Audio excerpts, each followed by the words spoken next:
Hello and welcome back to the Make It Count podcast. Today's guest is John Patterson.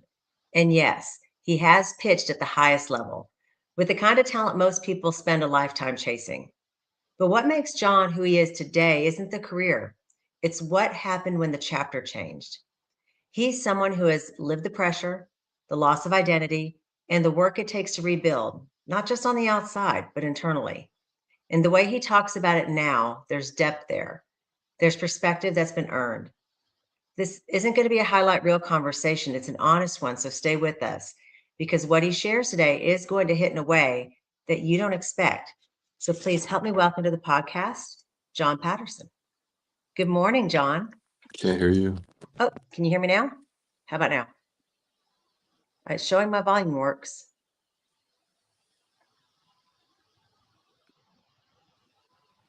How I about, can't hear you. oh, that is so weird. Let's see. I can show it working. Let's see. That's your mic. Hello? Yeah, that's weird. I can hear it. So how about this? You want to bounce out and I'm gonna have you bounce right back in, okay? Maybe bounce out and come back in. I can't hear anything.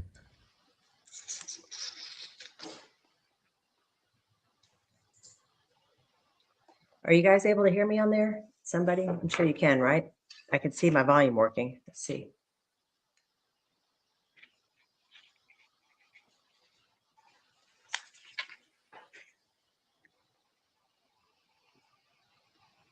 Okay, let me go back out. Sorry about that. So for those watching just a second, John was having a tough time with sound. As you're watching, do me a favor. Can you drop a comment that you can hear me? Hopefully it's not me that was a challenge here. So again, can you guys hear me? Okay, I can hear you now.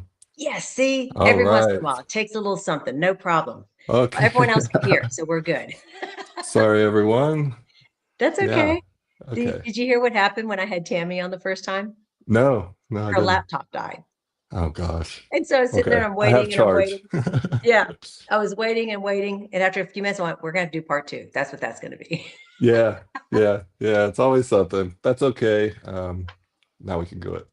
Yeah. Okay. So for those who are meeting you for the first time, tell the audience a little about who you are and the journey that's brought you to this season of life. Yeah. My name is John Patterson. I grew up in a small East Texas town, and I grew up with a baseball legacy. My father was a professional baseball player and a small town East Texas athlete. And so growing up, I always heard stories about him, and of course, being my father, I wanted to be him or be better than him. And I just had a natural talent for baseball, so I followed in his footsteps. Um, by the time I was 14 years old, I was one of the top recruited high school players in the country. By the time I was a junior in high school, I was a top five player in the country totally, college and high school. And I ended up being the fifth overall pick in the 1996 Major League Baseball draft. I was the first high school player drafted that year. And I went on to play professionally for 12 years. But from the time I got drafted to the time I retired is really where all of the problems in my life started. I had achieved the goal that I always wanted. I wanted to work with my father, and I wanted to be the best that I could be, and I wanted to sign a Division I scholarship, and I wanted to be a first round pick, and then someday I wanted to be a Major League Baseball player. Roughly by the time I was 21 years old. And once I was drafted, uh, everything in my life just kind of unraveled. I was paid, I was the highest paid player um, for a period of time. I was the highest paid player drafted, and it put a ton of pressure on me. And I made six times as much as the next guy behind me. It was just a lot of pressure for a kid coming from just a middle class background to now having the weight of a professional organization, under trying to understand money and trying to understand what success and failure look like now, for me was extremely, extremely difficult. And I made some good decisions and I made some bad decisions. The worst decision was believing that I could control my life, right? I grew up in the church, but I had had a bunch of success, and I believed that that was because of me and hard work. Mm, And at that point, when you start to think that way, it started to make me believe that I could control the outcomes. When I couldn't control the outcomes, I became very distraught and lost, and I looked to the wrong people for answers. And I was injured at 21, about to achieve all the goals that I had set. Um, I ended up, I was the number one right-handed pitcher in baseball prospect.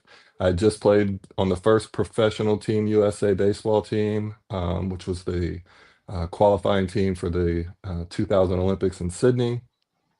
Um, I had all these things going for me, and my elbow, the ligament in my elbow, basically blew out, and I was out for 18 months. And I didn't get to play in the Olympics. I didn't get to go to the major leagues at 21. I lost my identity. I lost completely who I was and my direction.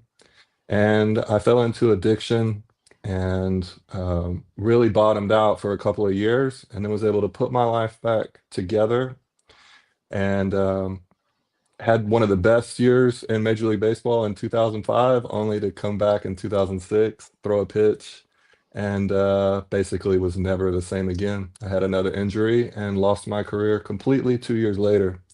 So it was a fun time, but a very large character building exercise that I failed at a young age. But then I found it.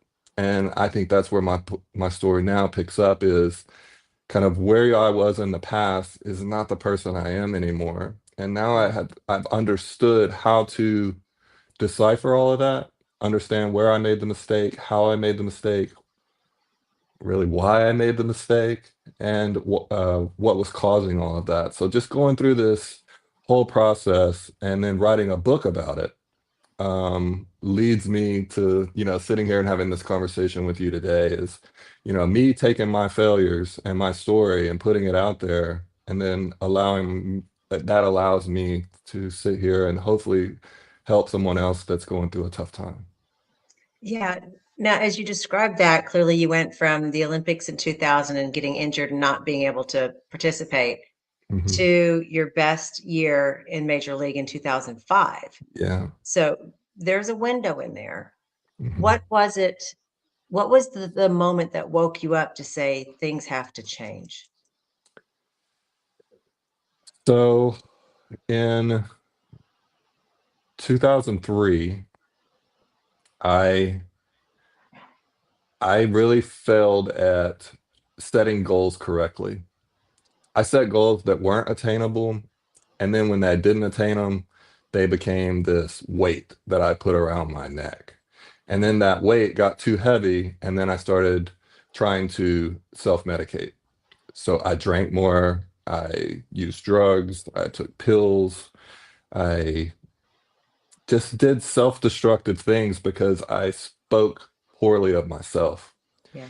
And when I realized that that's the path that I was going down and how bad it was really getting, because the drugs kept getting worse and worse and worse, right? Like nothing was improving, it was only getting worse. And I was losing my career completely. And I still liked to pitch. I didn't love the lifestyle, but I liked to pitch and I wanted to pitch. And I did want to have a successful career. But I was so torn up mentally and emotionally that I couldn't find my path anymore. So I moved back home. And when I moved back home, I was able to get back next to my mom and dad. I was able to ask for help. And one night I was in a really bad, um, I had been up for days. I had been doing drugs for days. I was 23, 24 years old.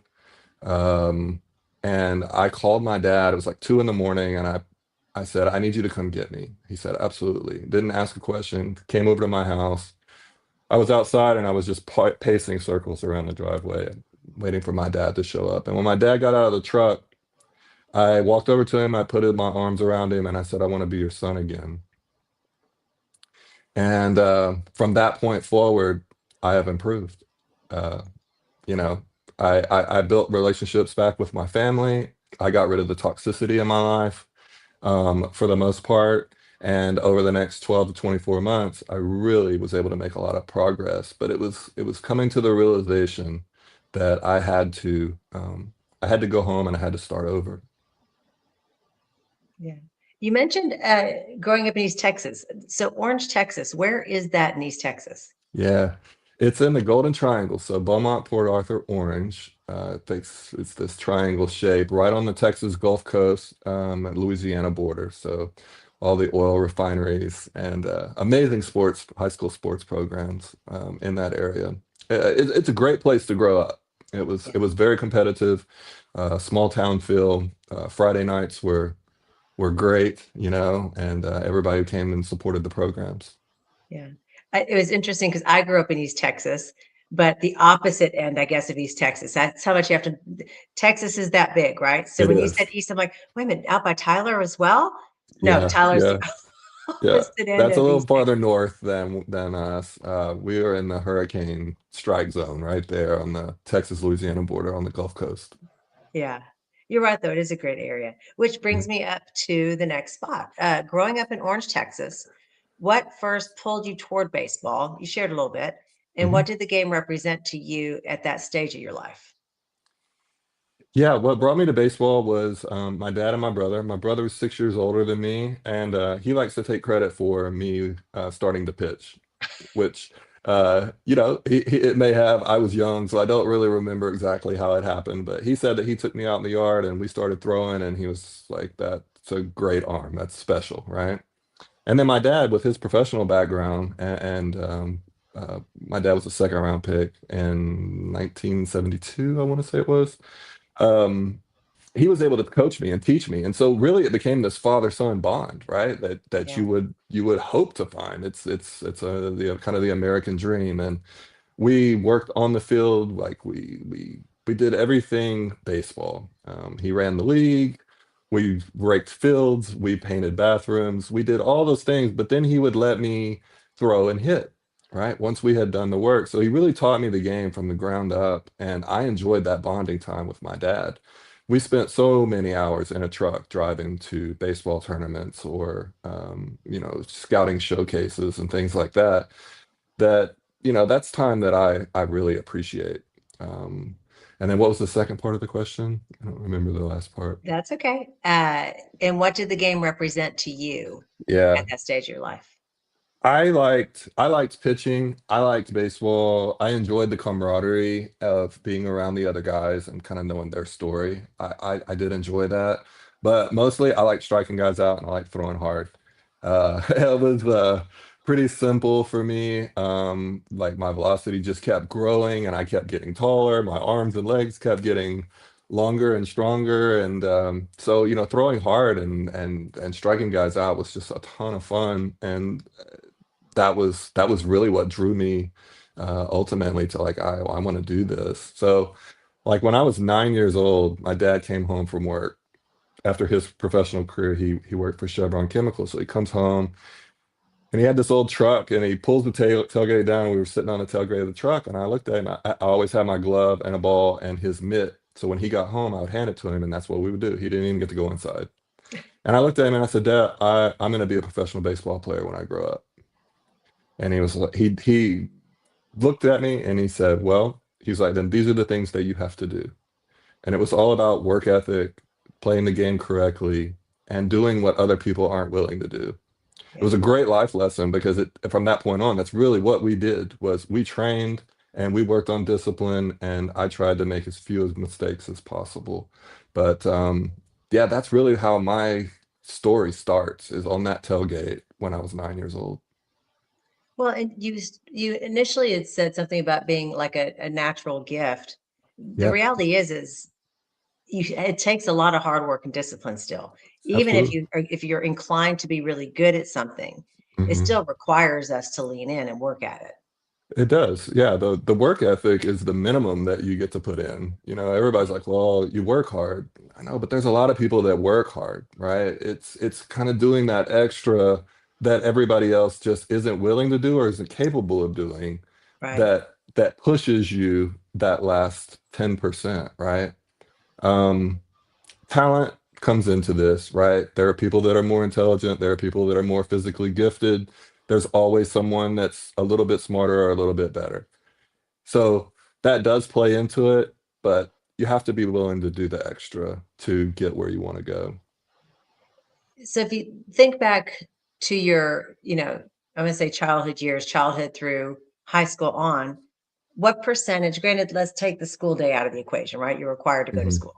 hmm So of 100% of your time outside of that, how much time do you think was dedicated to really perfecting and practicing and getting Yeah. better at your craft? So this is kind of a building block that I skipped over was I didn't have balance in my life. It's one of the chapters in the book, and it's kind of a recurring theme in the book. It's what I teach from now is Mhm. trying to find balance because by the time I was a sophomore in high school, I didn't do anything but baseball. School was down the list. Baseball was at the very top of the list. It was probably the first three on the list. Mhm. And so I just started pushing friendships away. I started pushing, I didn't do the basic things that a kid really needs to learn how to take care of himself. And my parents did that for a reason, is they wanted me focused. Right. But when you do that, you can also handicap a person by doing too much. And so once that imbalance kind of started and I skipped over a few steps because of my talent, when I needed it when I was 20, 21, 22 years old, in those young adult years, I didn't Right. have anything to fall back on. And so I was just very, very lost and didn't know who I was. So yeah, definitely some issues there, but finding balance is probably the biggest one to start with. As so as a grandparent, I've got 3 grandsons from our daughter, and what you're describing, what comes to mind for me as a coach is coping skills, Yeah, right? And mm, kids, we have to learn at a young age, like elementary school, getting older, yeah, coping skills, and it's not something that comes naturally. It's, I am stressed, I am scared, I am whatever those things are that we don't mhm. control. That coping skill is that way of anchoring back down in a healthy way. Yeah. It gives you the better perspective, Yeah. which I didn't have perspective. My scale, my perspective scale was so off because of control and imbalance. Mhm. If you can't control something and you don't have balance, oh, wow, that gets the scale off so far that you don't know who you are. And that was the one thing that anchored me was pitching. Mhm. Well, if you pull that out of the Jenga blocks or whatever, right? And it all comes crashing down because my entire identity was based on that. If I pitched good, I was happy. If I pitched bad, I was sad. If I pitched good, it wasn't good enough. If I pitched bad, it's because you aren't very good. So you can see how you're constantly trying to, like, I want to do more at work to impress my boss. Well, okay, but what if that's not good enough? Or what if your boss doesn't recognize it? Well, now things start to get out of balance because Yeah. you're trying to control something that's out of your control. And so, teaching from that perspective and teaching from uh, you have basically zero control of what happens in your life. You have control over your actions, your reactions, and your emotions to a certain extent. The rest of it just is out of your control. What you just described is, for me, especially people who work within other people's companies, right? Humans tend to anchor their value for sure in what they're Mhm. being compensated, and their identity and how they're seen and what they're doing. Yes. Yes. So, when did you kind of have that realization for yourself that you had anchored and valued in something that ultimately was going to, just like that, unfortunately go away. Yeah. Yeah, it's when it went away. Uh, because I mean, that's just the door was slammed in my face. I mean, just bang. Like you have to have ligament replacement surgery and you're out 18 months, minimum 18 months. Uh, I literally retreated from the world. I didn't know what to do. I didn't know who to be. I didn't know how to take care of myself. I didn't know, I had no spiritual connection to God. I knew God, but I had no connection to Him. And a matter of fact, I was probably cussing God at the time. Why did you do this to me? Yeah. Why me? Right? It was an immature response to a tragedy, trauma, but it was an immature response. So, I was having to learn lessons in a very high stress, very high pressure job on my feet, like just kind of stumbling through it. And shockingly, there was no help there from the organization. They kind of just let it happen. Like I feel like they knew a whole lot more than they let on. Um, and that was another thing, right? It was just kind of like, okay, well now I need to leave here. I need to Yeah. get out of this spot. I need to leave this organization. I don't need to be in Arizona anymore. And after I had gone home and worked with my parents that off season. I go back to spring training in 2004, and right after a couple of weeks of spring training, towards the end of spring training, I got traded. And so I got my wish, I can go start over. And that was kind of this rebirth of me and my career and putting my feet back on the ground and putting my career back on the right path. So where did you end up? So you got Yeah. traded out of Arizona. Where did you land?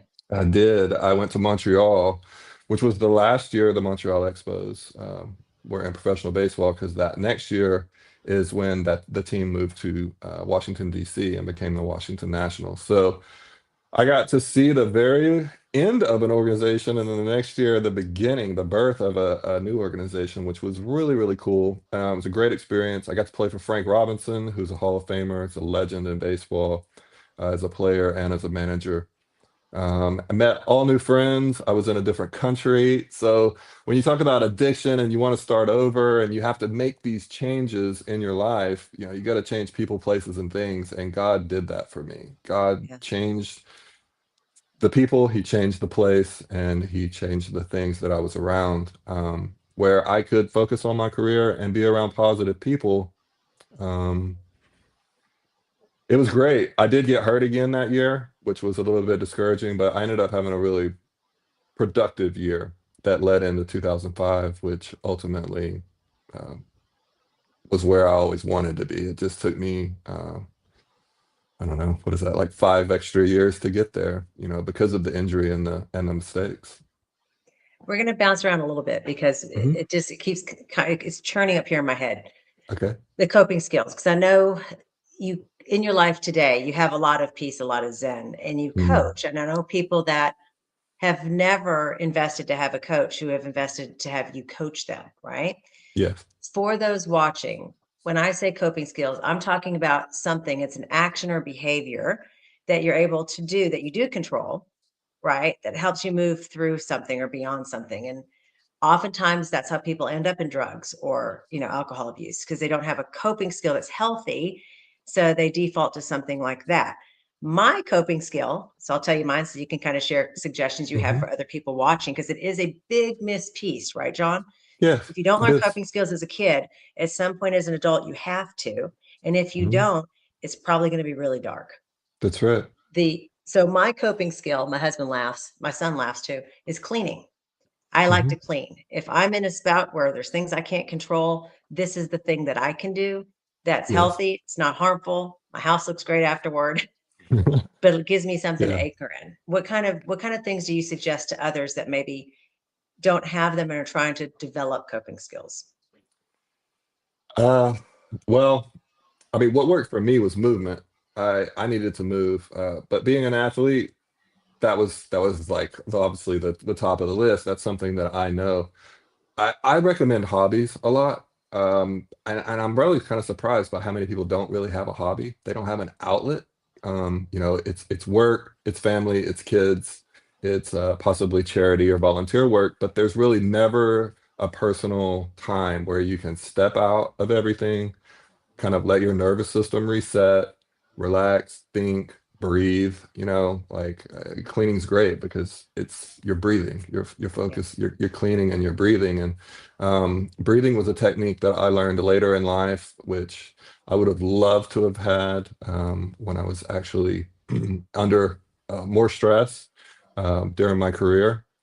Uh, but when I started yoga, 4 years ago, I started doing yoga, and it just changed my whole inner being as far as how I handled stress and how I wanted to start my days, how I wanted to end my days. I eat better, I pray more, I sleep on a better schedule.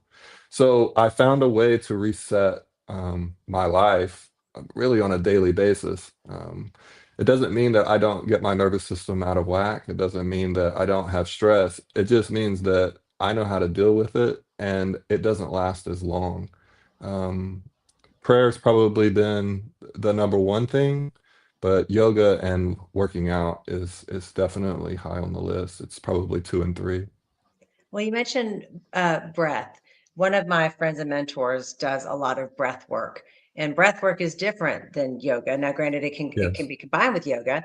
Just Mhm. keeping in mind the people watching, they're probably like, "What?"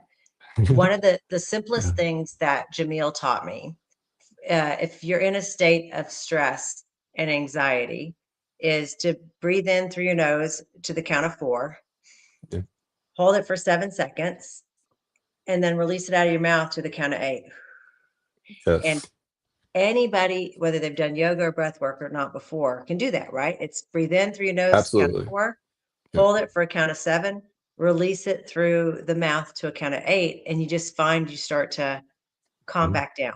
You do. You start to bring it all back down. You start to like I like to close my eyes and actually even stretch a little bit as well, of just letting my body hang, just letting my limbs hang, just feeling like you're letting all the air out of your lungs. And then as you stand back up and you inhale, right, you can start to feel like there's fluid, there's movement, there's air. My heart feels better, my lungs feel more relaxed. You start to feel your shoulders can drop and these tense stress posture muscles start to relax. It doesn't fix the problem, it treats the problem. And the better that you can get at breath work or yoga practice, the more you can learn how to use it throughout the day, where you can close your eyes and you can find your center and you can just kind of control your response to what's about to happen. You said something we need to peel back. You said it doesn't Yeah. fix the problem, it treats the Yeah, problem. that's right. Tell us more what you're thinking. What's coming to mind as you say that? Yeah, yeah. Well, I mean, the stressor is an external thing. Like your boss just came to your office door and dropped a bomb on your desk at 5 o'clock, or you have to be somewhere to grab your kids and you're running late, and that is the problem. The stress is coming from that. Just because you're breathing, it isn't going to make you drive faster. It's going to make you understand that if you try to speed, you're going to get there 30 seconds faster and it's going to be really stressful. If you'll breathe and relax and calm down and just know that it's going to be okay, you don't have control of the situation and that things are going to be all right, just through that breath work, you'll start to see that drive or that stress calming down and just being able to grab a different perspective on it. Yeah. Okay, I took us way down left field. And that's No isn't that a problem. baseball term? Is that a baseball term Yes. that I just used? Left field. Yes. Subliminal. Hmm. Vince is the baseball fan. Every once in a while things stick. Okay. Uh, as the future you had built your identity around started slipping away, what did that season of life actually feel like day to day? uh, it was depressing. It was very dark, dark time in my life. And I would just say it's depressed. Like just think of a very low light in a room that you can't really see and just very painful. My heart hurt every time I had to get up and drive to go to rehab to, try to get my arm to work again. It just, like each day it felt like it got worse. And I couldn't even watch baseball on TV, you know? It was it was all too painful. So that's really when I started just treating it started with pills and then marijuana, and then it just ultimately it progressed to harder drugs. Um, I was trying to treat the depression with instant gratification. We hear that word a lot. Yeah. We're looking for that instant gratification. And this goes along with the last topic of it doesn't fix the problem. It doesn't change the problem. It changes how you see it and how you deal with the problem. It helps you find a better perception of where you are and what you're doing, and then being able to find the perspective of this is how I'm going to get through this, Hmm. or this isn't as negative as I thought it was. This is actually a gift. God just gave me a gift that I didn't see coming, but now I'm really mad about it because I didn't want to do this. You know what I mean? Like those types of things happen all the time, but it's how you're looking at the problem, um, not the problem itself. That is so good. That connects to siblings, right? Two people growing up in the same environment Mm, live the exact same experience, but they see it so differently. completely different. Yes. Yeah, For sure. absolutely. Yeah. I mean, my brother's 6 years older than me. My sister's right at 2 years younger than me. And we all have a completely different view of our childhoods. Yeah. It's like, how is that? I don't know. We're just all different people. And, my brain, if someone says something in my brain triggers. And I go to where I process that from my perspective. Right. You're standing right next to me, you hear it, your brain triggers, and you process it from a completely different perspective. It's just the way that it works, and we have to find ways to deal with that in a positive way, and or how to change that perspective in a positive way. Yeah, as adults, I kind of get it, right? And I'm an certified NLP master practitioner. You know what that is. For people watching, it's just basically human behavior. And as adults, two people standing next to each other, you like, okay, because by nature, we put them through our past experiences and emotions. Yeah. It's the children piece that always has been really intriguing to me because they grow up in the same environment, right? Hmm. So their It past is. experiences would be the same, but not necessarily the emotions that are attached to it. Hmm. Just that could be a whole podcast episode on It its is. It is. I love human behavior. That's one of the things I learned about myself. I only ever saw myself as a baseball player. you know, and people are always like, well, what was your plan B? No plan B. No plan B. You can't baseball. have plan Plan B. B was baseball. You can't be all in and have a plan B, Yeah. right? It's a very dangerous way to live. But did I succeed? Yeah. Yeah. I was a first round draft pick. I was a multiple time all-star coming through the minor leagues. I made it to the big leagues, and I had one of the best years in 2005 of anybody in the major leagues. Yeah. That's success. Doesn't feel like success, but that is success. Um, my view of trying to figure out after baseball when that was done, well, what do you like? I don't know. What do you mean you don't know? Like, I don't know. I literally have no interest. And what I've learned after I started, researching and writing my book, looking inside and really trying to define who I was and who I wanted to be and where I was going in my life, art and science became very obvious that that Mhm. was what I gravitated to, and Yeah. I think human behavior falls right into that category. And so when I'm working with people and seeing how they respond to certain things, good or bad, I'm always intrigued by it. And I love art and science, but I didn't know that until I was 35 years old, probably. Yeah. I was at an event this weekend with Dean Graziosi, and Dean was talking to thousands of people, but he shared this story that I think fits right in here. He was with a friend and some kids. They were taking them white water rafting, right? Like the dangerous Yes. rafting. Yes. And the flag was up where it was going to be dangerous. And they've got this uh, instructor that's going to take them. And he goes, "Oh no, it's fine." They're like, "Are you kidding me? We've got kids. It's not fine." Now he'd been Mhm. an instructor rafting for 10 years. And he goes, "Well," he goes, "when it first started, I agreed. because I would take people out on the rafts and I'd see a floating tree and I go, watch out for that tree. And straight into the tree we go. Or going down the river and, watch out Mhm. for that over there. And sure enough, float over again. Because Exactly. he goes, wasn't until I realized to focus where we want to go Mhm. that that's where we would end up. He said, so I'm not going to let anything happen because we don't focus on the trees. Yeah. Yeah, yeah. I mean, it's a great way to think about it. You know, my wife is really bad at throwing, and like she will look at like if she's gonna throw something, she'll look at what she doesn't want to hit. It's the same analogy, and she always hits it, and I'm like, why are you doing that? She's like, well, I don't want to hit it. I'm like, well, look at me and throw it to me. Uh, yeah, I mean it's a perspective, and focusing on where you want to go and trying to control the things you control is a super healthy way to live if you can get past not having any control of the outcome. You Right. can only control those things day to day. Each day is a new day. One day is not going to be good. The next day is going to be worse, and then that season is going to change. And it is a process that never stops. That's hard for a lot of people to deal with. Yeah. It doesn't end. Every day it keeps going. It doesn't stop. There's no there's no end. And I used to think in there's going to be an end, right? It's there's no gray area. It's success or failure. It's right or wrong. Uh, Yeah. there's no in between.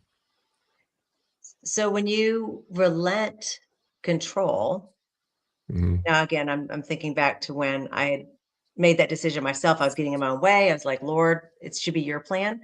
I always Yes. joke one day when I go to heaven, he's going to show me all the places I took a left when he wanted me to go Yeah, right. I I was know. like, All the things he gave us that we rolled right through, you know? yeah.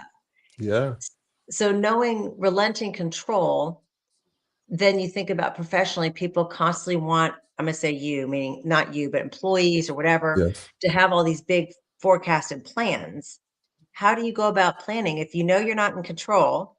If somebody said down the road, John, 5 years down the road, what does that look like for you? How do you Mhm. respond to that? Yeah, I'm gonna be where God wants me to be.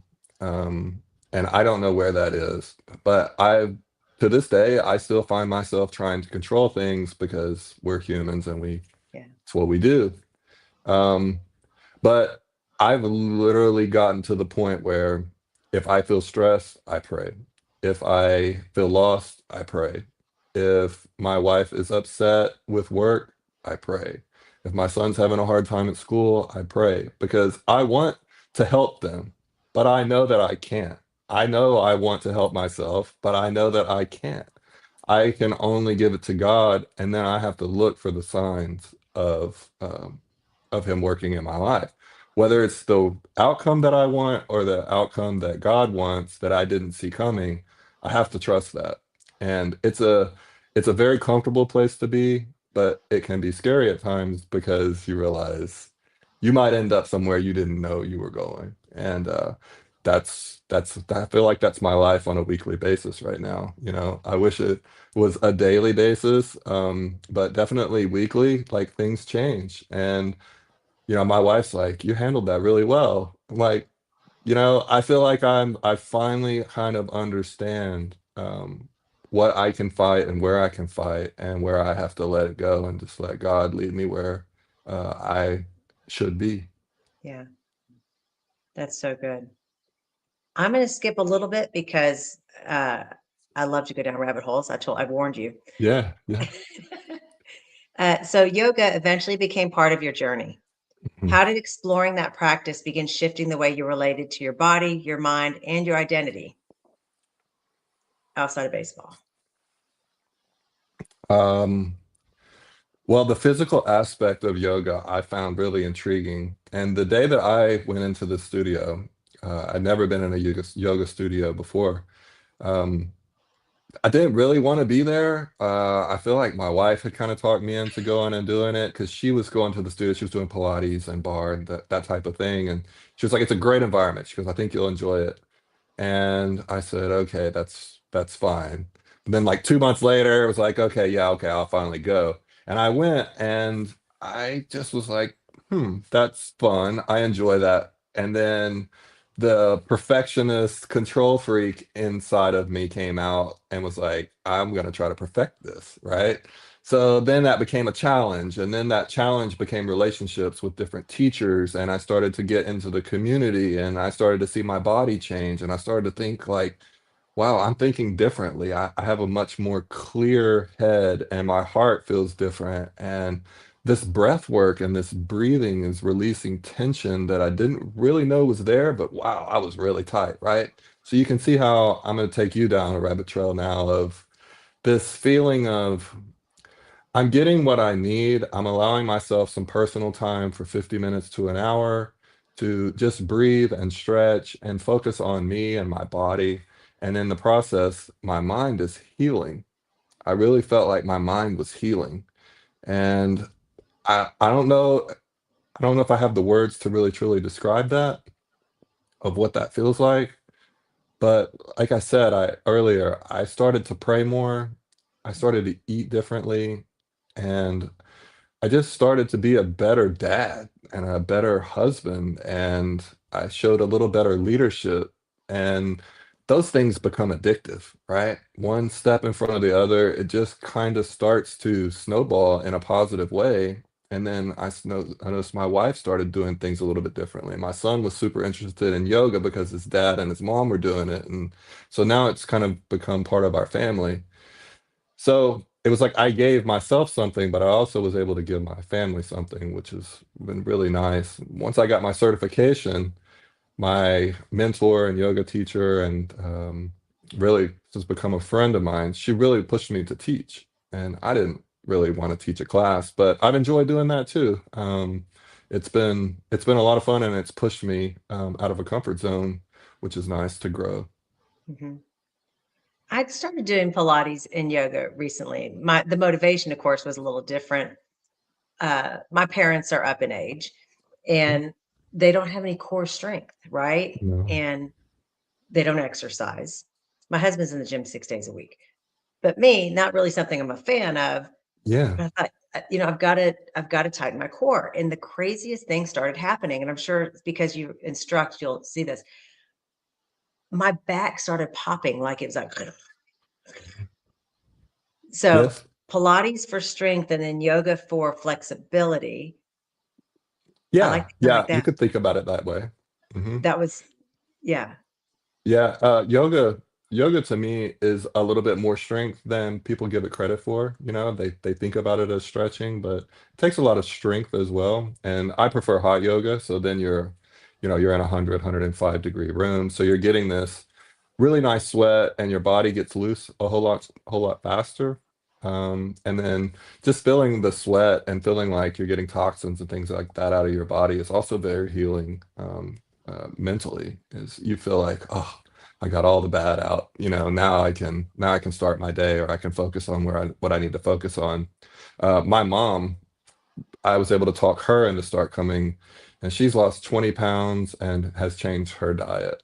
Wow. And, so she works out twice a week and she does yoga and gentle yoga, or chair yoga and gentle yoga twice a week. So, I mean, it's really opened up a lot of doors for me and my family that I didn't see coming.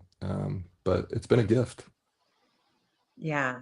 I love that you pay it forward too, right? Because instructing and teaching others is paying it forward for sure. Yeah, yeah, I enjoy it. I do.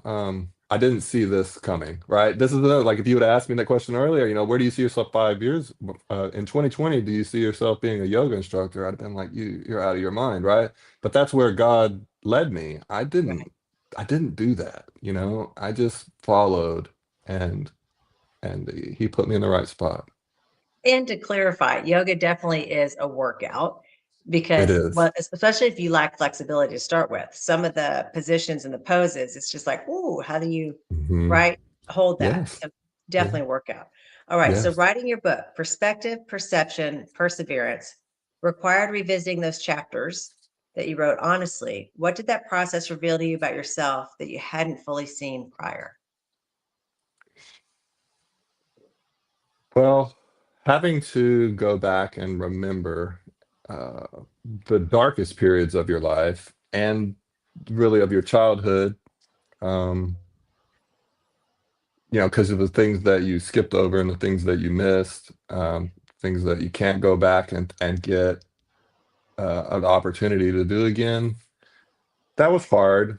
That was hard. But again, you're looking from a perspective of looking backwards. And when you look backwards, you're always going to see it sometimes either more dramatic or more romanticized than it was. Yeah. Um, and I think I can do that. I think I had to really sort through that when I was writing the book of, okay, I don't want to romanticize it too much, and I also don't want to be too harsh on people in my past and myself. So trying to get my hands around what happened, why did I make this decision to be so depressed, and then being able to say all the things that I've been trying to treat this with don't work. Yeah. And when you realize that you spent 10 years of your life on this roller coaster of drinking and drugs and depression and being angry at the game that gave you everything you have in your life, to have the game that gave you this amazing, beautiful, super hardworking, and successful wife, and this beautiful, healthy son who is perfect. That came from baseball. So you can be mad all you want about some of the decisions that you made or that the game wasn't fair to you, but it's not going to fix it. It won't change it. You have to move forward. And that took a long time to do, but the book brought that out. And once I wrote it all down on the pages, I let it all go. And ultimately, that's what the book had to be for me. Was the book had to be the closure. It had to be the end. And it was. It was, except for one thing. And I actually got that last year. Last year was the 20th anniversary of the Washington Nationals, and I was invited as part of that first team. There were five of us there. I got to take my son, and they honored us. They retired our number at the stadium, and I got to be around all the fans again, and like it's gonna be okay, right? It was a great moment, and I think that is really what changed my perspective for good. Was okay, I can let all this go. It was a bad part of my life, but I'm so much better now because of it. Yeah. Suppose your son decides, it seems to be in the family. Your dad was in baseball, you were in Yes, baseball. So yes. suppose your son decides he wants to explore baseball about the same age you were. Hmm. How would you lay that out for him? Yeah. So right now he's saying he's a baseball player and he's only playing baseball. I put him in other sports and he's just like, nope, I want to play baseball, plays golf with me. I'm coaching him differently. I'm definitely coaching him differently than the way that my dad coached me.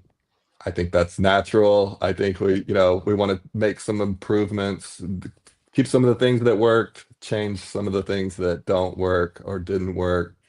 And I allow him to make a whole lot more decisions on his own Yeah. with everything. So I'm so much away from trying to control everything at this point that I want him to make his own decisions and let him have success and failure to the point where he has to make the decision.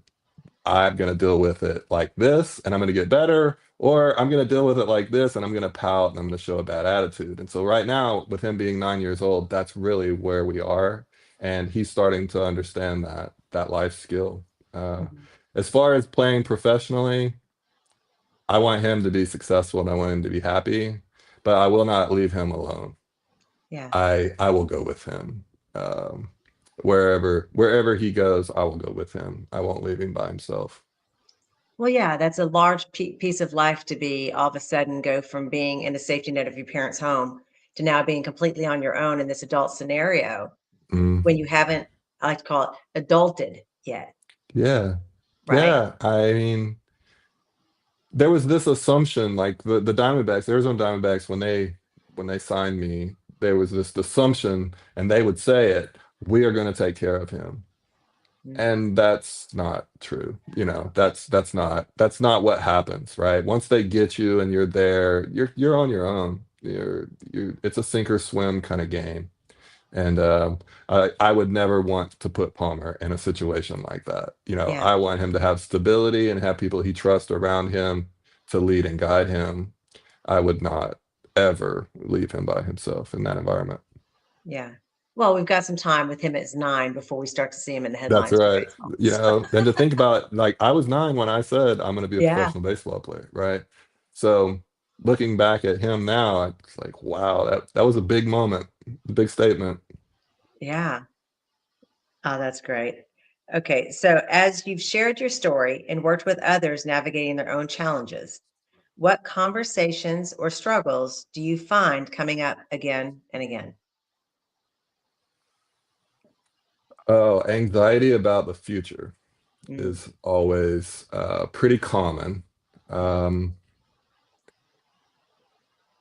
you know, People in right now are in a lot of transitions, right? They're being removed from jobs that either don't exist or AI is taking over, or they're getting up in age and they don't like the job they're in anymore, but they want to do another job.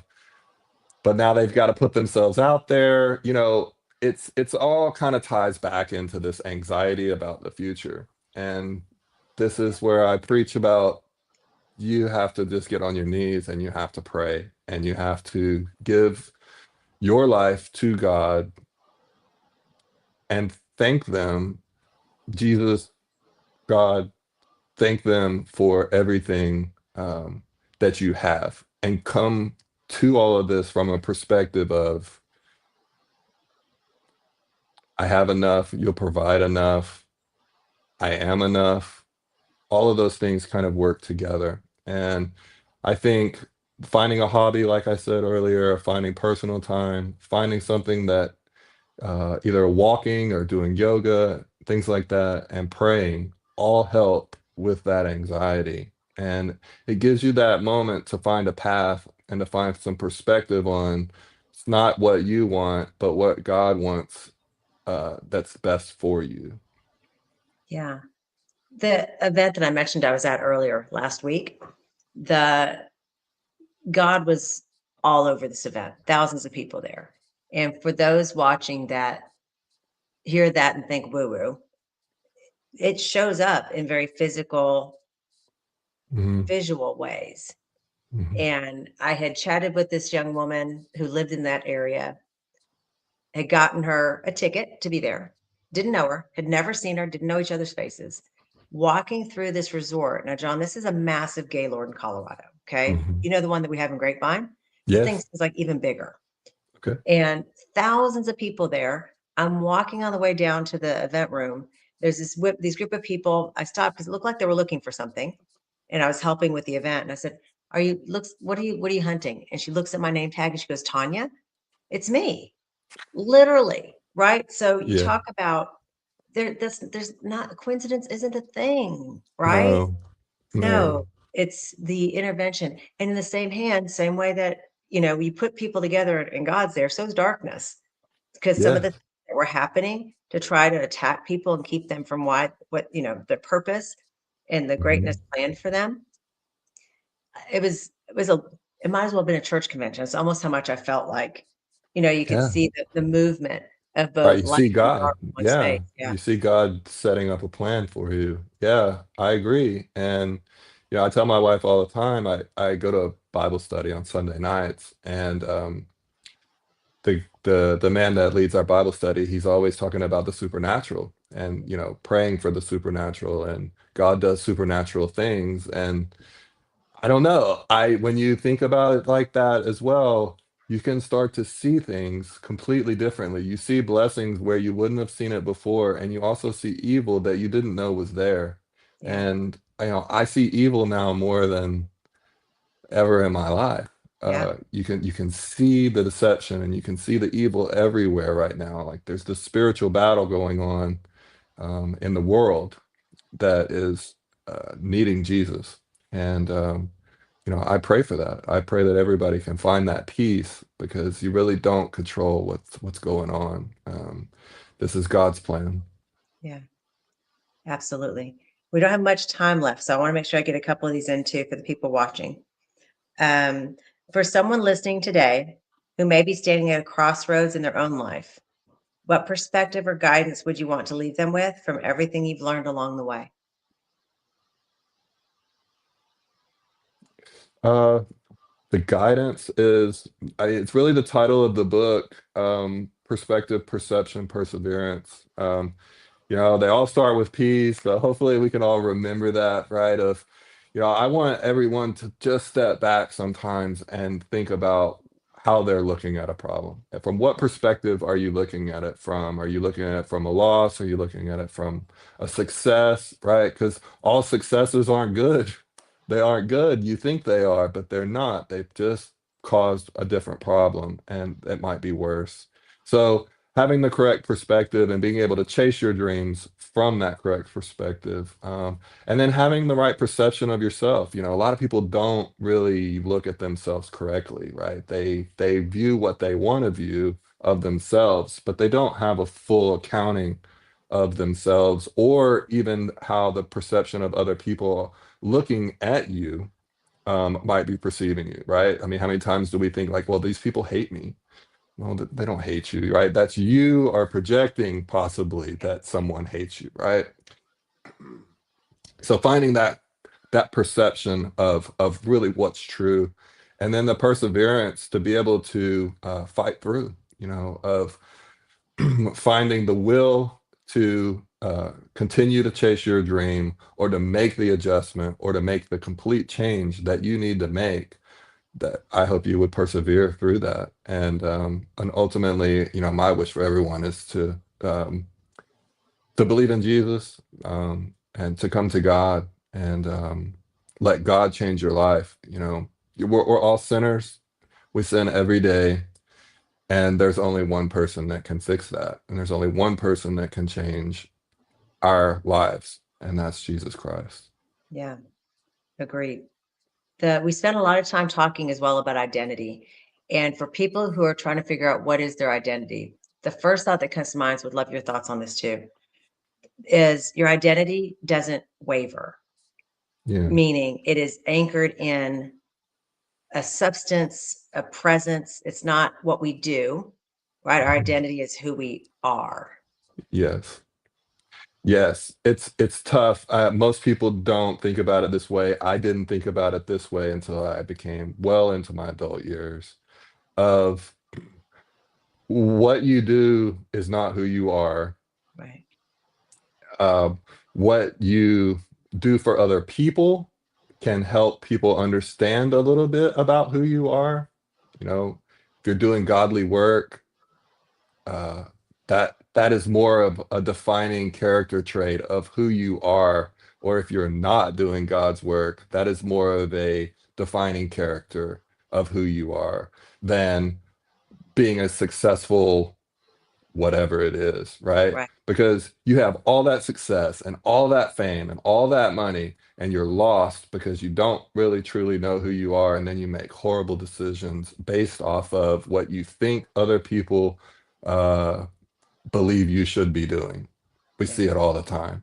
And so I just really want people to understand that, and being able to just take a time out and hopefully reflect on, how am I approaching life, and where can I do better? Love that. John, thank you so much for being Yeah. on. So many Yes. nuggets for people watching, and look forward to seeing what the next chapter unfolds with you as well. Thank you so much for having me. Loved being here. And thank you.